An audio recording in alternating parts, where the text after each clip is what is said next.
It's our old pal, Dennis Berry. Dennis is famous for his sweeping camera moves whenever he's given an opportunity. And he's also famous for his love of the female body. So this episode probably has more flesh in it than any Highlander episode before or since. And Nia Peoples' body double will be the first person to tell you that when she got out of that sarcophagus in the warehouse, that it was very, very cold. When Duncan and Nia are having their love scene, or when Nia and Constantine are having their love scene, I mean, this is pretty good stuff. And we tried to use as much of it as we possibly could. Every now and then you have an episode or an actress that comes off the screen, and God, did she come off the screen. She was so incredibly beautiful.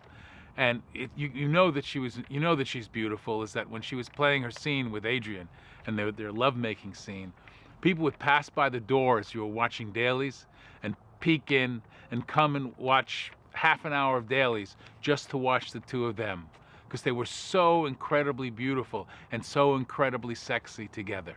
And she was also a pretty good actress. One of an immortal's greatest fears is to be buried alive and probably unfound for thousands of years. And we thought it was an interesting notion that out of such great loyalty that an immortal would choose to be buried, knowing that she would revive and come back who knows when out of loyalty to her queen. I thought that was kind of cool.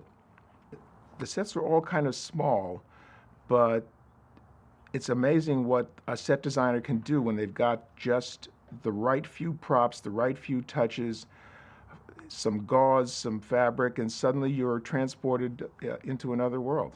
I mean, I think it's pretty amazing that these guys, both, you know, we always talk about Steve Gagan in Canada, but the guys in France did a fabulous job as well.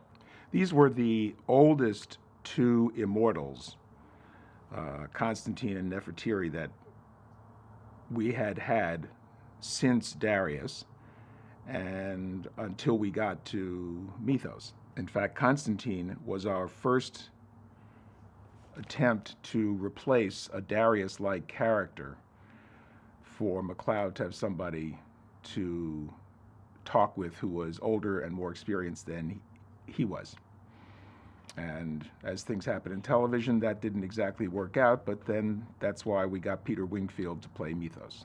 Nia was our choice to do the part, but just as an historical note, Catherine Zeta-Jones also wanted to do the part. What a difference a decade makes. The sword fight was pretty bold because what Nia lacked in experience, she made up for in ferocity. And if you look at it, and nobody ever came at Duncan with such incredible aggressiveness. She was not pulling her punches. There was no attempt to slow down, half speed, soften the shock. She just went at him, and everybody was just hoping that Adrian could take care of himself, which he could. And it's very kind that in all of the fan mail conventions and all of the times we've discussed this episode, I think it's very kind that none of you have wondered why we allowed a 2,000-year-old person to get out of a sarcophagus where they've been imprisoned for that long, speaking perfect English. Thanks for your understanding.